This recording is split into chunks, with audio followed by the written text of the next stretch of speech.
the Tuttle Twins and the Miraculous Pencil by Connor Boyack.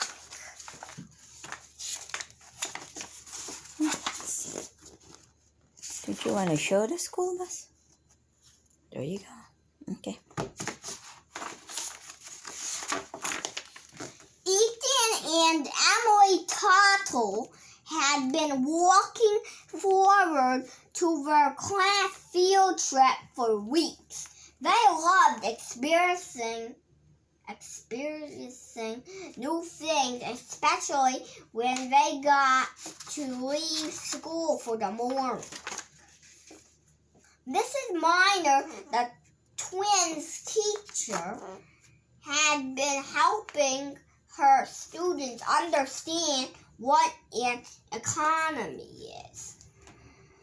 She taught them that an economy is just a fancy word for a lot of people working together to buy and sell things.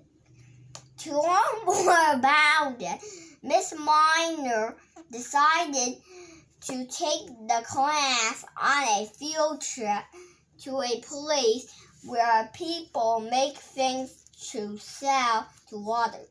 She even let the students choose where they should go. They came up with several suggestions: a restaurant, a farm, a computer company, and a bakery. Fresh cinnamon rolls sound great. After a long discussion, the class settled on a different idea.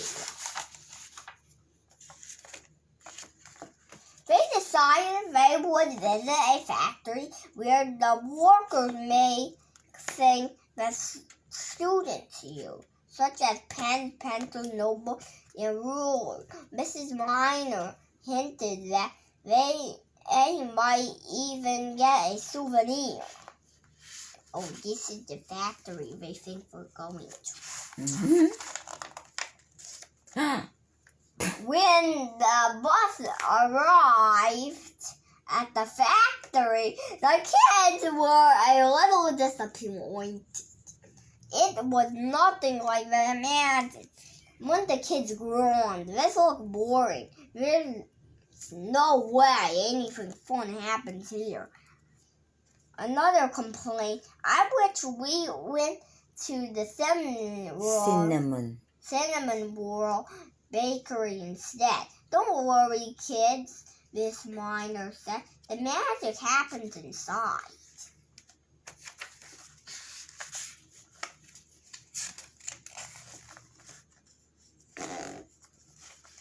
They all shuffled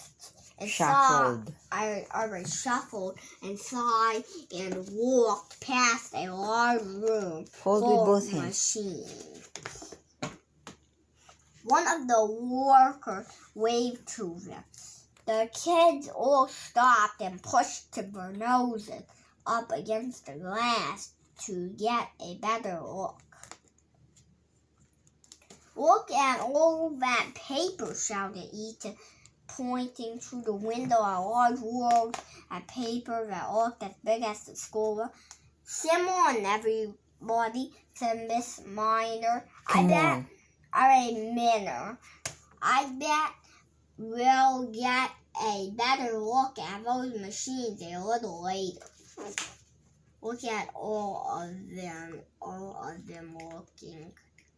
There's Ethan and Emily, and there's all the students. Mm-hmm. Everybody. And there's them making the pencils." Yes, those are the factory workers. "And here's a big paper with rolls all the way over here." Come on.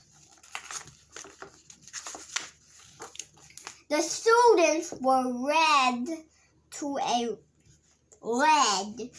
a room where a friendly man greeted them, handing each of them a pencil. "Welcome, everybody," the man said. "My name is Carl, and I work here. Can all of you do me a favor and hold up the pencil I gave you? They each held up the pencil. Emily stretched hers high into the air, twirling it between her fingers with the hope of being noticed. Here's my question for you. As we begin today, said Carl, do you think the pencil you're holding is easy or hard to make? A couple of kids quickly said easy, and then everybody else same thing, copying the student who had answered first.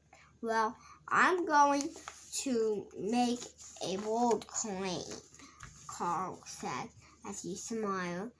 That pencil in your hand is actually extremely difficult. And surprisingly enough, not a single person on the face of this earth knows how to make one.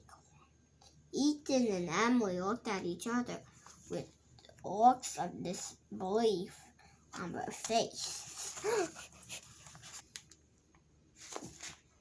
That's impossible, shouted a girl named Jessica. Then how can there be any pencils if nobody knows how to make them? That's a great question, replied Carl. Let me come back to that after we talk a little more. Here, then turned around and drew a bunch of lines on the whiteboard. This is a kind of like a family tree, which lets us see all of the people who help us, who we are, our parents and our parents, our grandparents, and so on. Look at that pencil in your hand, he said. What are the parts that make up a pencil? And where did they all come from? What is the pencil's family tree? Wood, shouted Ethan excitedly. His classmates joined and provide a list of other pieces, lead and eraser, some metal to hold the eraser to the pencil, and some paint. Carl wrote them down. Great. Now I need a volunteer. How about you? He asked, pointing Volunteer. Volunteer. How about you? He asked, pointing to Emily. I want you to try and continue this chart. Start with wood. Where does it come from? Emily stood up and wrote tree in one of the circles of the family tree. And how does the tree get from the forest to the factory? Carl said. Well, some people would have to cut it down, Emily said. And then I would have to put it on a truck. She then wrote saw and truck on the family tree. Let's keep going, said Carl as Emily sat down. What material would a person need to be able to make a truck?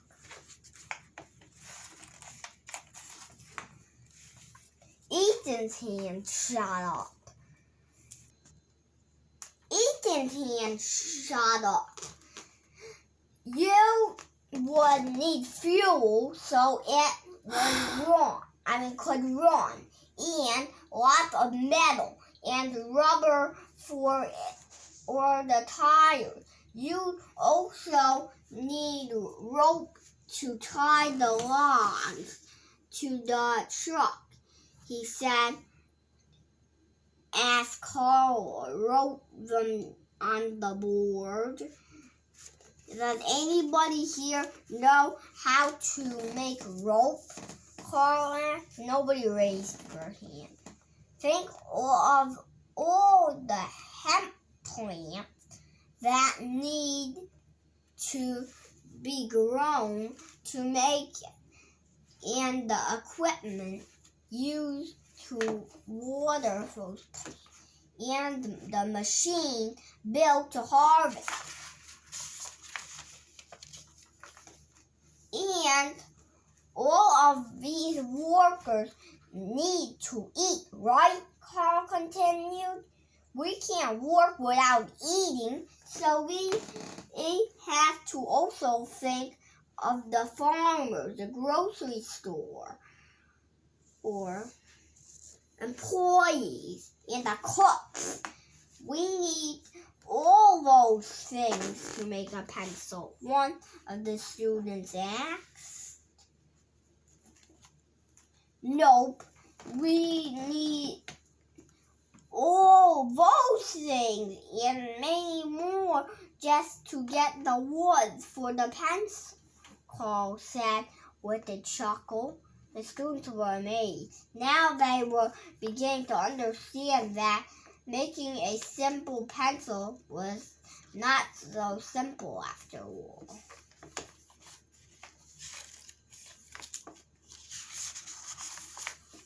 Now, let's learn about the other parts of the pencil's family tree, Carl said. Carl started a video chat with a smiling woman who waved to the children. This is Mary, everybody. She's in charge of buying the best materials from all over the world for us to use. Well, where are you, Mary? Asked Emily. Well, I usually work in London, she responded. But today, I'm in South Korea to inspect some graphite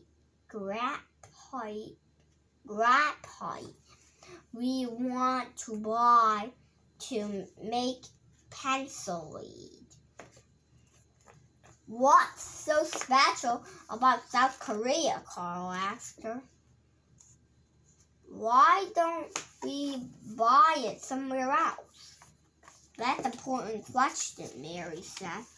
We want to sell our pencils at a low price, so we have to find the best materials at the least expensive prices wherever that might be. This means that people all around the world compete for our business, she said. Mary explained how the graphite they purchased is mined in a large open pit and then heated and compressed in a processing plant. This graphite is then packaged and shipped to another factory to be mixed with clay, wax, and chemicals. And this is the pencil and all of the shovels. The graphite for the lead, the pencil lead. I visit many places around the world buying different materials to make our pencils. The yellow paint called lacquer is made from castor oil, which comes from plants grown in India, Mary said. To make our erasers, we buy rapeseed oil from Indonesia and Indonesia. Indonesia, and oil from rubber trees grown in Africa. We also use pumice from Italy to make them gritty, so they work better, she added. The ferrule is the small piece of metal that helps secure the eraser to the pencil, Mary explained. We cut them out from sheets of brass we buy from people who mine the zinc and copper ore. They melt the metal, mix them together, and press them into sheets for us to use. Each step in the process requires big machines, and many people from all around the world working together to call the different parts are finally shipped to us, and we put them all together to make a pencil. The kids waved goodbye to Mary as Carl led them to where they could see the factory floor. Ethan craned his neck to better see everything below. He could see the wood pieces being cut, glued, and attached around the long, skinny pieces of graphite. A large machine was also spraying the yellow lacquer into each of the pencils, and another was attaching the eraser with tiny furrows. Emily closely inspected every part of the pencil she was holding. It was so interesting to think about all the people who had worked together to make it. And now the different parts came from all over the world. Mm-hmm. And this is the it's the factory. The factory. And this is all the vehicles to go deliver the boxes. And this is them making all the pencils going everywhere. And this is the other thing they're using. And this thing they're using. After returning to the room, Carl directed everybody's attention to the whiteboard. If we were to write a pencil's entire family tree, it would be very large. Very, very large, he said. Ethan was trying to remember all the things involved in making a pencil, but there were so many that he lost count and forgot some of them. Remember what you asked earlier, young lady? Carl asked Jessica. You want to know how there can be pencils if nobody knows how to make them. Do you know now? I think it's because nobody knows how to make all the different parts of a pencil all by themselves, she replied. That's right, Carl said. If you tried to make a pencil without anyone else helping you, it would be impossible. Mm-hmm.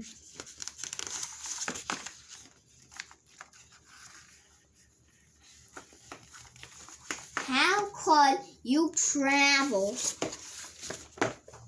How could you travel all over the world to get the materials you needed without ships or planes? He asked the kids.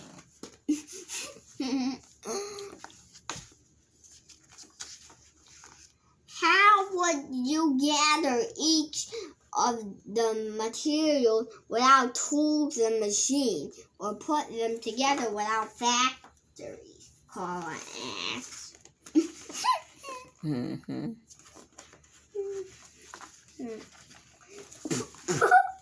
Yep. Everything goes through a process. And if you were busy doing all of that, when would you have time to find food to eat or build a home to live in? Yep, everyone help each other, or it would be very impossible. Carl stretched his arms out to say, that's why it takes millions of people working together. People who don't speak the same language or practice different religions, who live in different countries, and who will never even meet one another. Do all those people even know we're making a pencil? Wondered Ethan aloud. No, they don't, replied Carl. Let's think of it. A different way.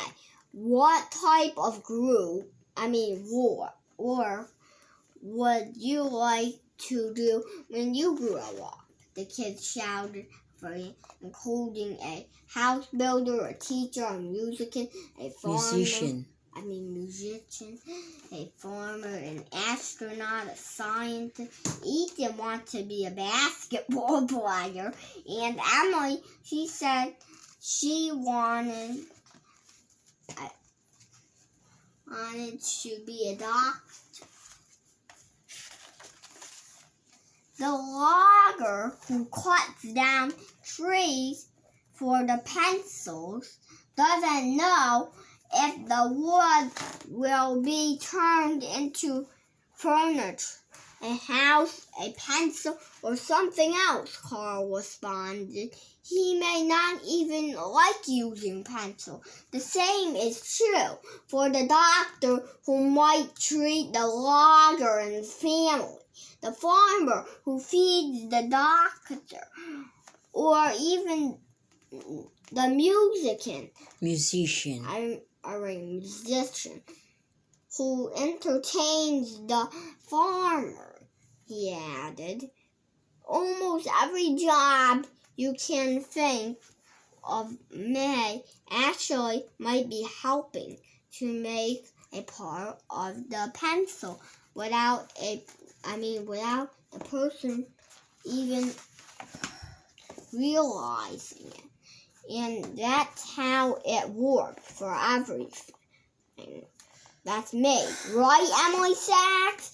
Not just pencils. Definitely, Carl said. Your clothes, your backpack, your shoes, everything you own, and your requires many people working together. Remember, added Mrs. Miner, the economy is made up of people buying and selling things. If people tried to make everything on their own, they wouldn't be able to, and life would be hard. That's right.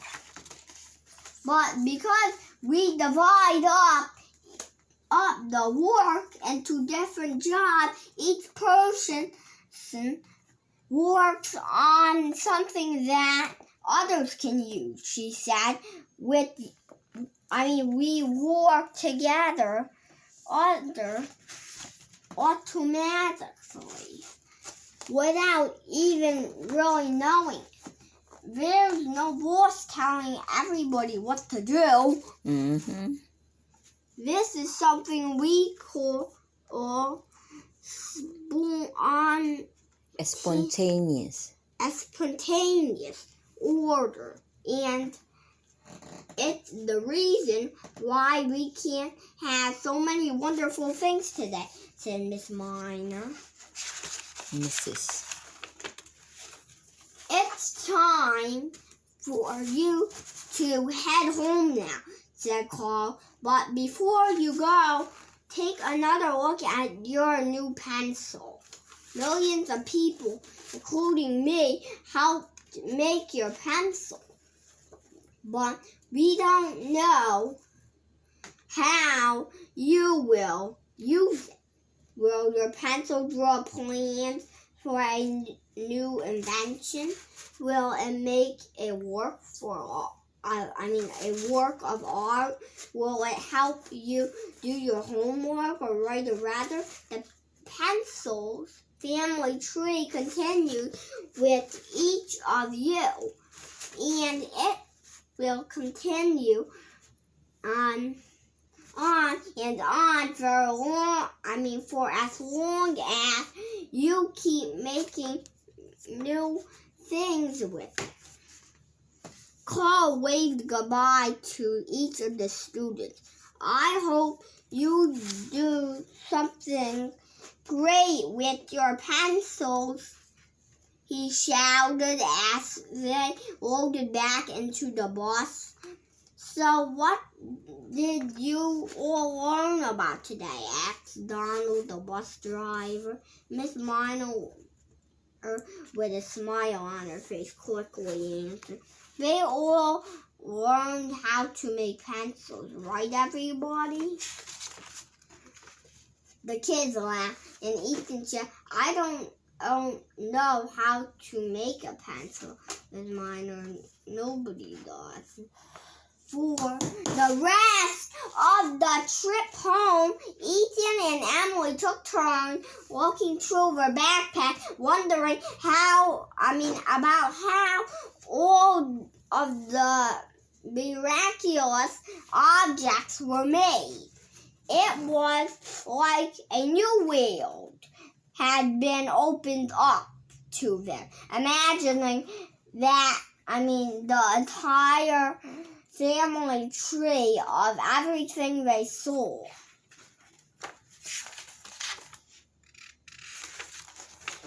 The end. Awesome. What'd you learn about the book? I learned So what is the economy? the economy. It's about a group of people buying and selling.